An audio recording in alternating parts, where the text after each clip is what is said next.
All right, guys. Again, welcome to Over the Talk Rope, the newest. I'm not feeling that opening. I need to think of a good opening.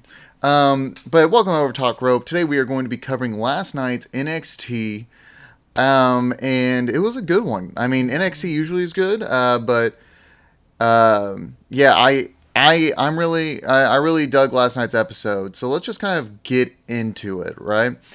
So the show kicks off, and Raquel Gonzalez and Dakota Kai come out to take on Caden Carter and Casey Catanzaro. So it was a pretty good match overall. And they really in the women's Dusty Classic tag tournament. There's only been one match before this for each team. And they're really building up Caden Carter and Casey Catanzaro to be like the underdogs that you're kind of rooting for in this tournament. And that made me think, oh, maybe that they're going to go that route with them. Maybe they're going to actually have them win. But that's not what happened here. So we started off with Caden against Raquel in the ring, right? And Caden did better than I thought she was initially going to. Caden actually got quite a bit more offense in than I thought because Raquel has been booked as a beast as of late, taking down Rhea Ripley and such. And so it was a surprise to me that Caden was getting as much offense in as she did. She does end up tagging in Casey, which is where Raquel takes over, and they tag in, and she tags in Dakota Kai. And so Casey's getting worked in the corner for the beginning part of this match. It's with Casey being the smaller of all the women in the ring, smallest of all the women in the ring, rather. They really show, okay, so she is the underdog. And so Casey does eventually break out of the corner and get away from Kai and gets the hot tag to Caden. They hit a little bit of a tag team move that seemed a little botched, to be honest with you. And then Caden Carter takes over the match on Raquel and Dakota Kai. I mean, she is going at it, and they seem to be booking Caden as a little bit of a powerhouse within that tag team. So after that, Raquel does kick out at one after a flurry of strikes and everything from Caden, showing that she is, even after all the damage that she took from Caden Carter, she's kicked out one. They are really booking Raquel Gonzalez strong here. And so once she kicks out, Dakota Kai distracts Caden Carter from the outside, and Raquel takes over, and they work her during the entire picture-in-picture break. So then Caden does get the hot tag to Casey shortly after we come back from commercials, and Casey starts putting in work on Kai. Starts hitting her, doing her flippy stuff, and then she throws Dakota Kai outside the ring, and Dakota Kai and Raquel Gonzalez are both right there on the outside of the ring. Casey climbs a scaffolding that's next to the announce tables and does just jumps off and does a crossbody to both Dakota Kai and Raquel Gonzalez. She does tag in Caden Carter at this point. And Raquel and Dakota Kai do take over after that because they hit one of their tag team moves where Raquel basically drops the opponent, and Dakota Kai hits a Pele kick. And Casey does break up the pin. And then after that, we do have Caden hits. It kind of looks like a pedigree. So Raquel is on the apron. She's trying to come in, and Caden catches her, and it's basically a pedigree without lifting out the arms, and she just drops Raquel on her head. And then we have after that, Casey hits her Phoenix 630 move. I don't know what they're actually. I don't know if there's a name for it yet. But it's basically a Phoenix splash mixed with like Ricochet's 630 top rope move, and then Kai also breaks up that pin. I thought that was going to be the finish. It does not happen. Kaden is on the outside. I believe Kai is working her at that point, or at least holding her back.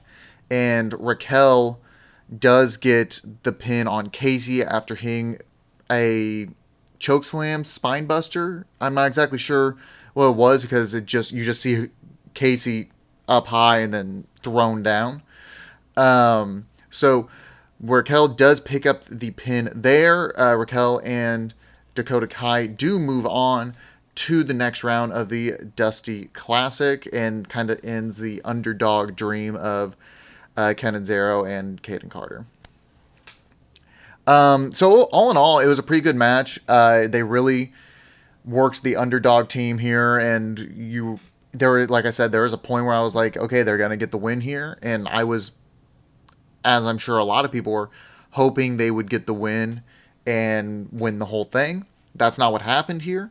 And so it's going to be interesting. How are they going to book the rest of the Dusty Classic? Are we going to get Dakota Kai and Raquel Gonzalez as the inevitable winners? Since they are building Raquel to be a top player in NXT, I don't know. I really wish that the Dusty Classic for the women's side was for the tag team championships that are now held by Shayna Baszler and Nia Jax, and we may get that match. That may be what this leads up to, is a opportunity for those tag team titles. I feel like the women's tag team titles that are currently occupying main roster should be in NXT. I think they would be used pretty efficiently there. But we'll see if that actually ever happens. I believe the tag titles have only been defended in NXT twice. Once by Bayley and Sasha, and the second time by Asuka and Kairi. But maybe they'll come around to it. I don't know. I that's my hope. So let's see here. After that, we had a moment on the commentary team where both Beth Phoenix and I forgot the other announcer's name. Oh man, is it Vic Joseph? I want to say Vic Joseph is the one in NXT. Where they are congratulating Wade Barrett on officially becoming a U.S. citizen after his 13 years here in the States, thereabouts. Which, that's a cool moment for Wade Barrett, that they actually brought attention to it. I assume he has dual citizenship now, which, good for him. And so that was just a quick little moment there. After that, we do get Toni Storm backstage. She cuts a promo saying that nobody has been able to touch Io Shirai except her. She's the only one that's really been able to get her hands on Io, and saying that Io is not untouchable to her, and says that she'll win the title at TakeOver. Pretty paint by numbers promo here, saying as the heel, saying that she's going to win the title at TakeOver. But maybe she will. It'd be, I don't know what exactly they're wanting to do with Io. I think that they need to wait a bit longer. I don't think that Mercedes Martinez or Toni Storm are going to be the women to take it off of Io Shirai, but we will see. It reminds me of how there was a triple threat match, I want to say, whenever Asuka was champion. And it may have been against both Iconic members. Or it could have just been Peyton Royce and there was somebody else that was involved with that. I don't exactly remember how that shook out, but it reminds me similar to that, where they're going to put her in a triple threat match now because Io hasn't been pinned. You could play with the idea of, Io doesn't have to be pinned in this situation. But we'll see how that plays out. We do get more from them later on. We do get a backstage moment where Edge is chatting with Regal, just real quick, they just wanted to show that Edge is here in the building. And so, yeah, I think that's cool. That they actually showed that, hey, we got Edge. He's here. Look forward to that later in the show. What's next? Leon Ruff. Okay, so Leon Ruff gets a jobber's entrance. And I don't know if WWE wants to do away with the jobber entrances, because I want to say there was another jobber entrance later on down the road in this episode. So, yes, because Legado del Fantasma also got the jobber entrance, where in the jobber entrance, for those of you who don't know, is whenever you come back from a commercial break and the wrestler is already in the ring with the music playing, and then it immediately goes to whoever comes out from backstage to their music. So that's what happened here. We get Leon Ruff gets the jobber's entrance, and Austin Theory comes out with Gargano. So early in this match, Ruff is showing his speed while Theory is trying to show his strength, because that's kind of Leon Ruff's thing, is that he's fast, he's quick, but he's frail. Basically, he's small. And so Theory gets control of Ruff after Ruff kind of was bouncing all around him and showing that, you can't catch me. Ruff does make a mistake, though. So he has Theory in the corner. He goes to I don't know what move he was going for, but he gets hit with a drop toe hold and falls into the ring post, and then Theory drops him on with the backdrop, and Theory is in control for what feels like an eternity. It doesn't really ever change. Theory's in control constantly throughout this match.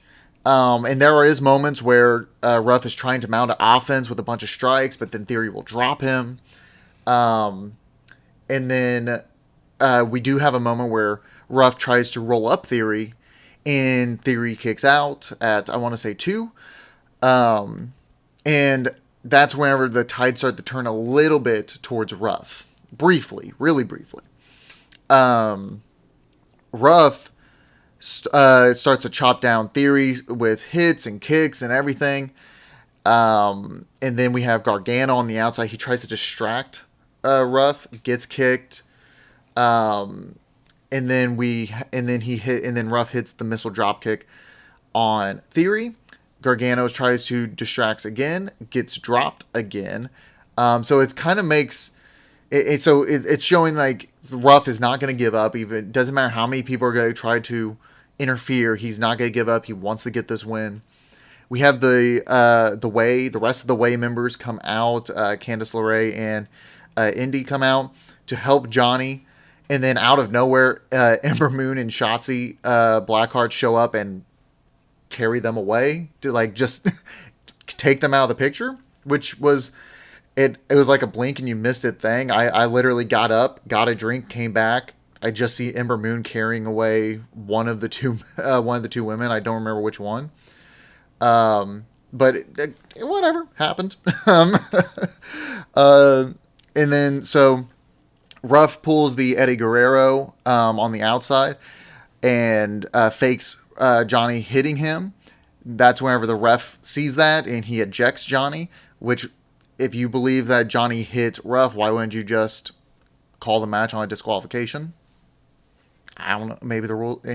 I guess that's subject to the referee at the time. I don't know. But yeah, so Johnny gets ejected. And then Ruff goes and hits his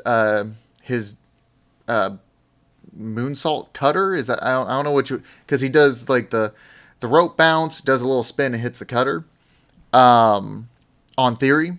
And Theory does not kick out, but he does get his foot on the rope at like 2.5, right? So Theory then after the pin attempt, Theory throws Ruff into the barricade, hits the finisher, gets his win. I think it makes Theory look good. They really made Theory look good in this match. I mean, Theory does look like an idiot most times. I mean, that's kind of his thing. Is he's very much a doofus as his character, but he showed a lot of strength here. Showed that, I mean, even with Johnny distracting, Johnny failed on his distractions. Ruff took advantage and still lost. So it doesn't make Ruff look terrible because Theory is so much bigger than him. But and I think really all it does is serve to make Theory look really good. And I don't think that's necessarily a bad thing. But yeah, I don't know. I thought it was a good match. I enjoyed it. Right? So after the match, we do get Theory hitting Ruff again with his finisher, which is basically he has him in the fireman's carry and then he spins him out to a cutter. And then Theory tries to go for a chair to continue to beat down on Ruff. That's whenever Dexter Lumis appears out of nowhere, grabs Theory by the hair. Theory's trying to pull away, and then he rips out Theory's hair. And Lumis is a weird guy. I'm not exactly sure what his character is at this point. Is he a serial killer? Is he like controller of the undead? I don't know what Lumis is. I don't know if they know what Lumis is. He's fun to watch though. But he has Theory's hair and he's just holding it there. And yeah, it's a weird moment, but that continues the Lumis versus the Way feud, with just their little bits that they do. So after that, we do get the, I think her name is Tian Sha. She is the spooky ancient legend lady, that has been with, Xia Li. And so they're saying like she's hundreds of thousands of years old. And I'm all for the supernatural stuff in WWE. I enjoy that stuff. I know a lot of people have been getting sick of like the Fiend and Bliss stuff. If you go on Twitter or Facebook or whatever, people are sick of it for whatever reason, which I think is the highlight of Raw personally, on most days. But I like the supernatural stuff. It adds a different layer, and so we'll see where this goes. I'm not exactly sure what they're going to end up doing with Tian Sha, if she's ever going to enter the ring, or if she's going to just serve as essentially not even like a valet. But yeah, I'm not exactly sure what they're going to end up going with here because they're booking Xia Li super strong right now. So I'm maybe once Xia gets like meets her match physically, that's whenever Tian Sha will kind of come to the forefront and drop whoever that person may be. So we'll see where that goes. And so after that, we do have Legado del Fantasma already in the ring with the Jobbers entrance that I mentioned earlier. And they are taking on Lucha House Party in the Dusty Classic. Okay, so Lucha House Party is in charge early here. And this match, I was on the phone with during for a personal reason. There's a phone call I needed to take. So I missed quite a bit of this match. I tried to take as many notes as I could. So from what I saw, Lucha House Party was in charge early. Legado reverses, hits a tag move, and they cornered Lince Dorado for quite a bit of time. And then they take over, and then we go to break. We come back from break. They're kind of in control of Grand Metalik. And then so Grand Metalik hits the hot tag to Lince after the break, and then Lince takes down Phantasma. Wild hits the double DDT to both members of the Lucha House Party.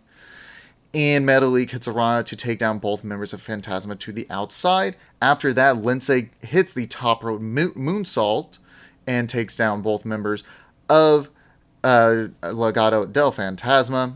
And then they go they go back into the ring. Legado reverses and hits the finisher and gets the pin. I wish I could have seen more of this match, but like I said, at the time I was pretty busy. But Legado del Fantasma continues in the Dusty Classic, and that's whenever MSK comes out. They cut a promo on Legado del Fantasma, basically saying that they're going to win next week, I think is whenever they face each other. It was a pretty mediocre promo, in my opinion. I'm not too high on MSK yet, but we'll see how that goes. I mean, they're really good in the ring. They are really good in the ring. I just, in terms of character work, I'm not too thrilled by them yet, personally. But I mean, their in-ring work more than makes up for it. So then right after that, we do see Peter Dunne come into the arena with Lorcan, Oni Lorcan and Danny Burch. Sorry about that. And so we have all three of them after the break come out to the ring. They cut a promo on Dunne cuts a promo on Balor, saying that I'm taking that title off you. You haven't faced me. It's my time. Your time's done. Blah blah blah. Balor shows up and says that Dunne's been hiding behind Lorcan and Burch, and says that Dunne can get his match at Takeover Vengeance. Vengeance Day, I want to say, is what they're going with. So that's an old WWE pay-per-view that they are now bringing back for Takeover, which is cool that they're doing that. Similar to like New Year's Evil that they did for NXT, and they did the Great American Bash too, didn't they? Could be wrong. But okay. So Balor says that Dunne can get his match at Takeover, and that's whenever you hear "You Think You Know Me." Edge has arrived at NXT. He is coming out, and he cuts a really good promo, man. He cuts a promo saying that he loves NXT. There's a fire there. They focus on the wrestling of WWE, whereas the main roster focuses on the entertainment. It's really good, and it helped him find his passion for wrestling again. It helped light the fire in him to come out and try to get better so he can return to the ring. He says that Balor and Dunne are two of the best there is right now, and thinks that Dunne is just like how he used to be. He sees a lot of himself in Dunne, which Dunne shrugs off, and he says, I would have done the same thing too, kid. And then we move over to Balor and says Balor is in a very special zone in his career right now, and it's really special to watch. And then he says that he'll be watching the match at TakeOver very closely, because he's never had the NXT title. He's interested in the NXT title. And I'm liking what they're doing with Edge here, man. I am. I think that Edge showing up on all the shows, cutting promos on the champions, it's interesting because they want you to think like, oh, who is he going to go after? After Monday, I don't know if they're going to go with Drew. I think that may be the better option, but at this point I'm leaning more towards him taking on Roman at Mania, which we'll see. I know Meltzer came out and said that Edge is likely to be taking on Roman at Mania, so I mean, we'll see. I don't know. I think we'll see how the build is on Friday, because surely he'll show up on SmackDown this Friday. But I mean, thinking of Edge in NXT, that would be cool. I mean, that's a different horse to ride. We'll see how that goes. I'm interested, man. I think that would be a really good match to go with. But again, I think they're going to end up going with Roman. So after that, Balor and Dunn just kind of stare each other down. Edge is still in the ring, just kind of nonchalantly chilling on the ropes. But he's staring at the title the whole time. He's not looking at Dunn. He's not looking at Balor. He's looking at the title specifically. So after that, we do get a Johnny Gargano promo in the back, pumping up the way, saying that they're going to take the Women's Dusty Classic and everything like that. And then says that Loomis is a joke. He doesn't want to talk about Loomis. And then the reporter said, I don't know her name, says that it's been made official that he will be defending his North American title against Kushida at TakeOver. Gargano is like, what? No, we're gonna go talk to Regal right now. You're in trouble. We're gonna get this girl fired, and tells the cameraman to follow along. We go to break.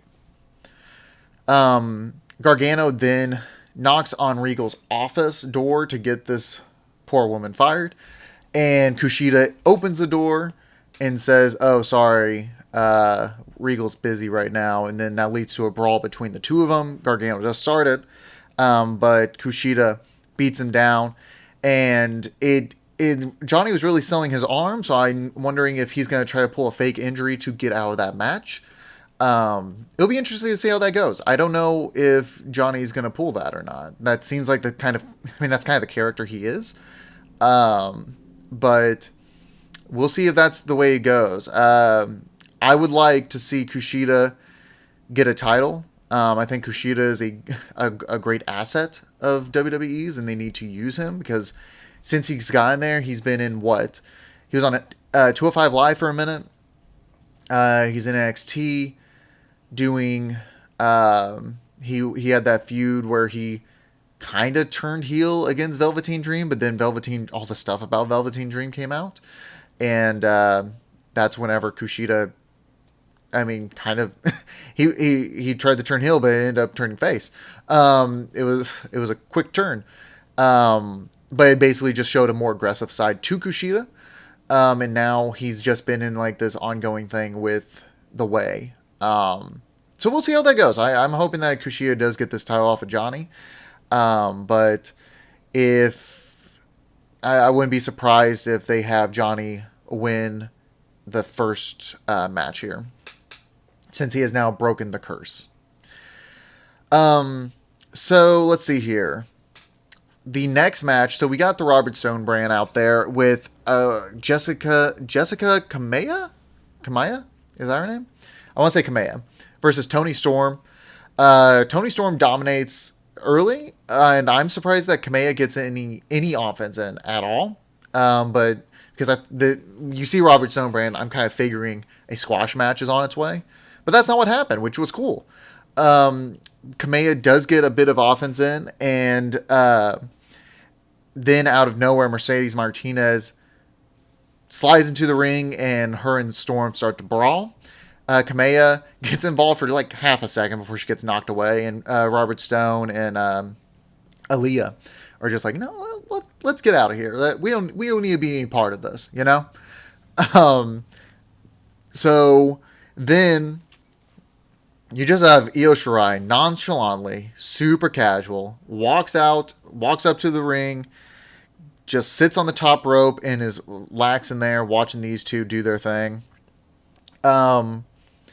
And then it appears that Mercedes and Toni Storm do not even realize that Io Shirai is there.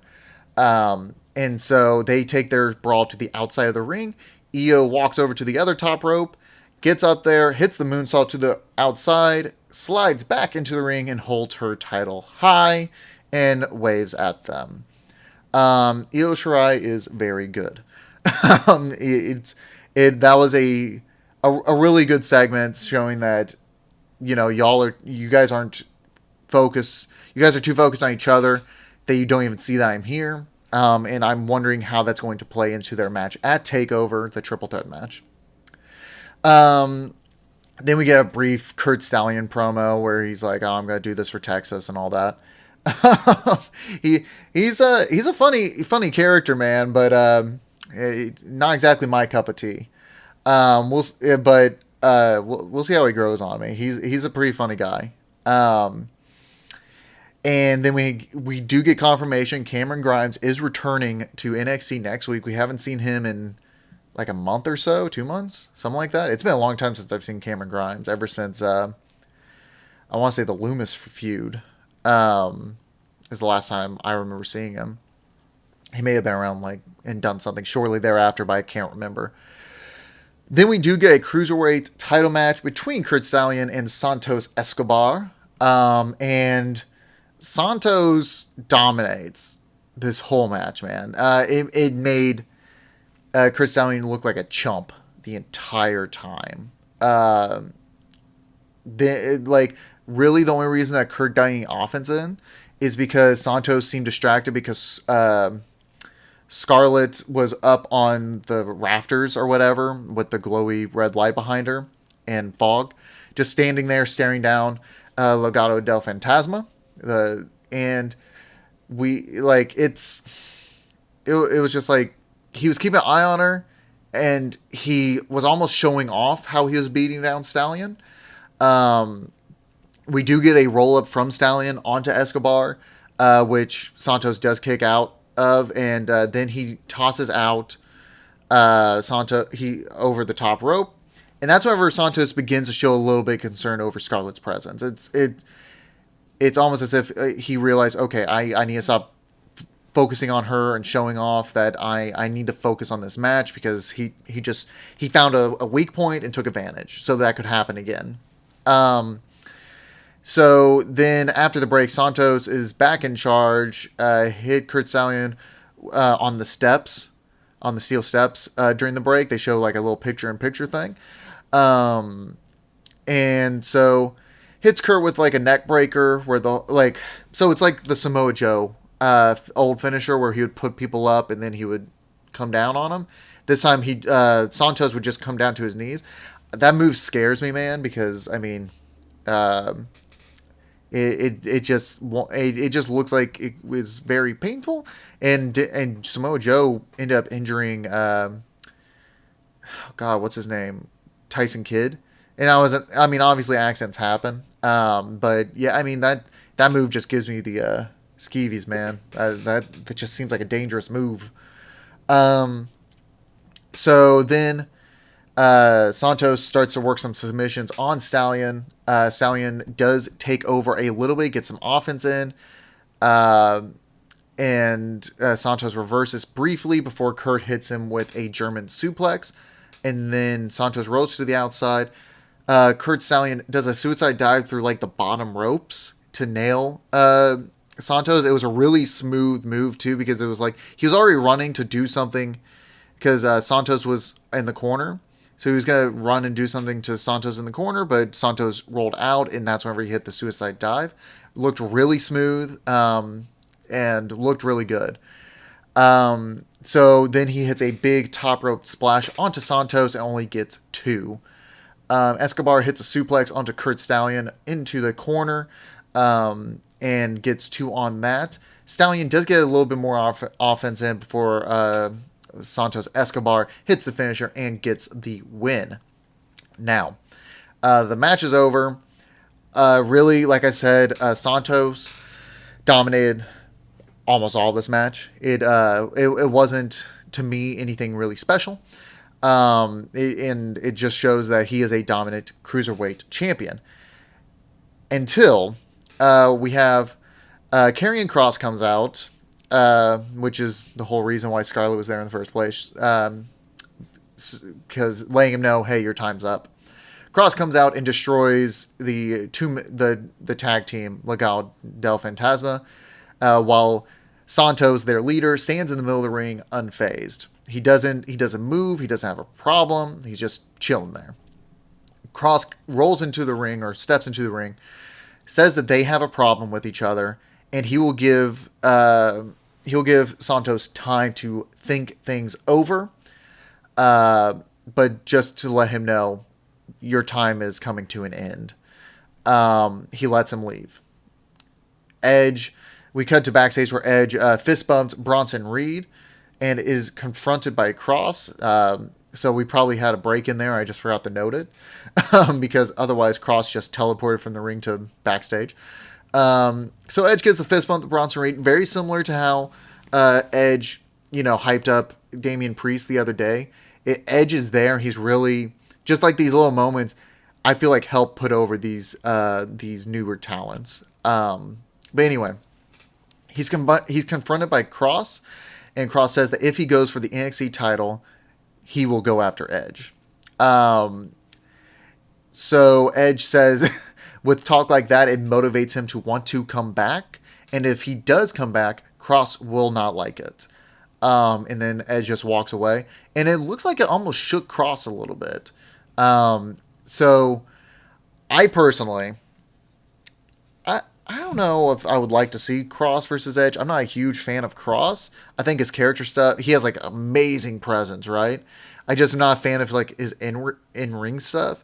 At least from what I've seen in NXT. I never saw any of his stuff prior to that. I'm only going based on what I've seen from him in NXT.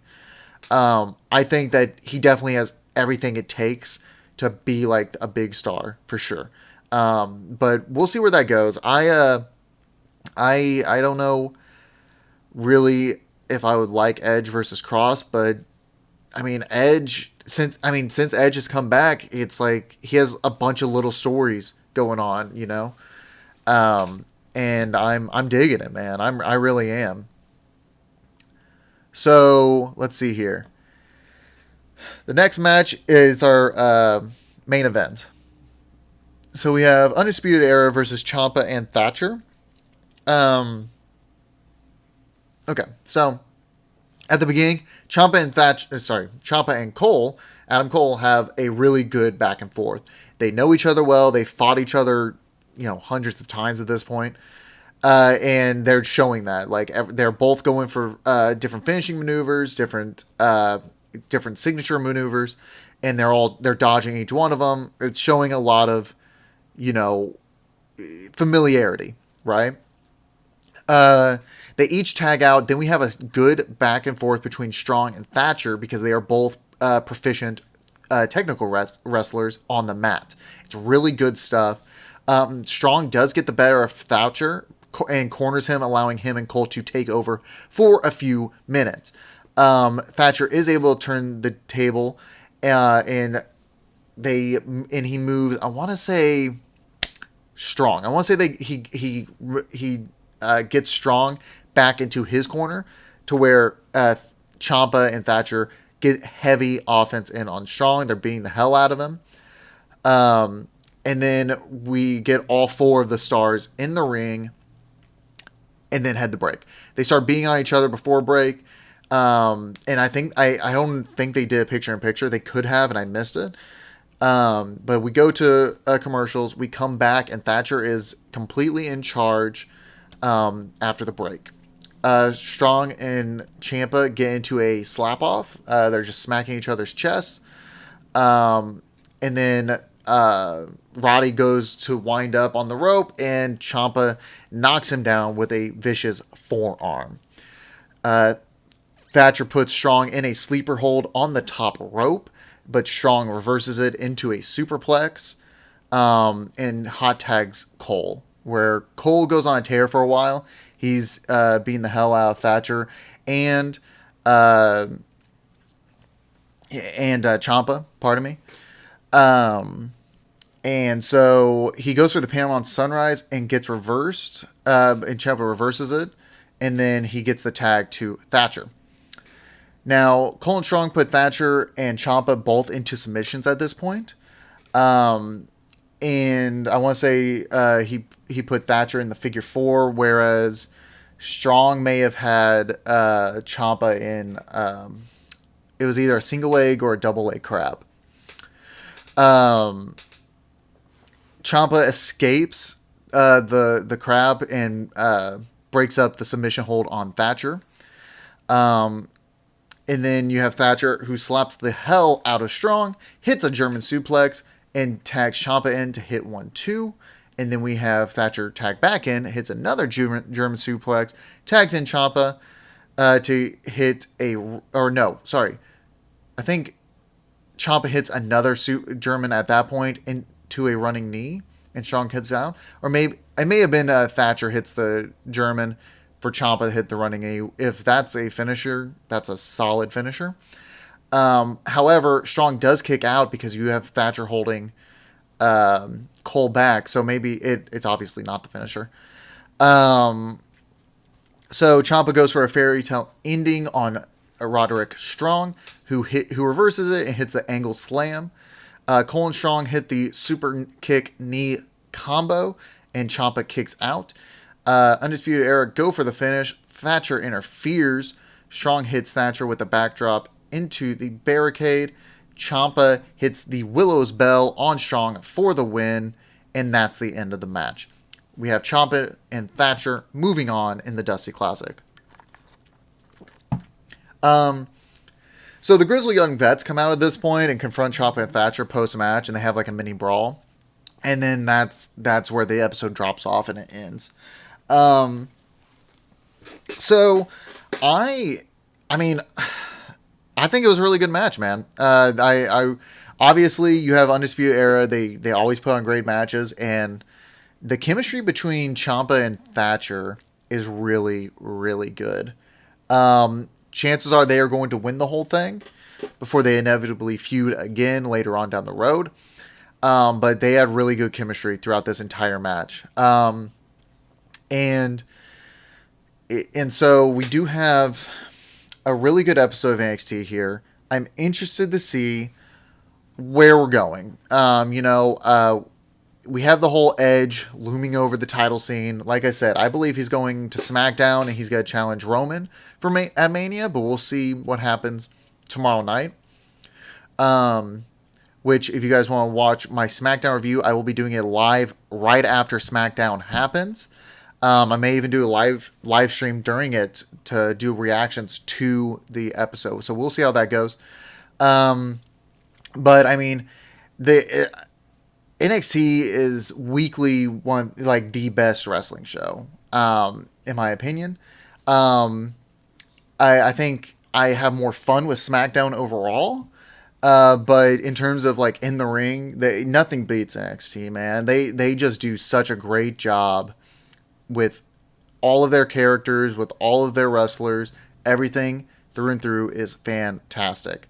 So yeah, that's gonna pretty much do it for me here today, guys.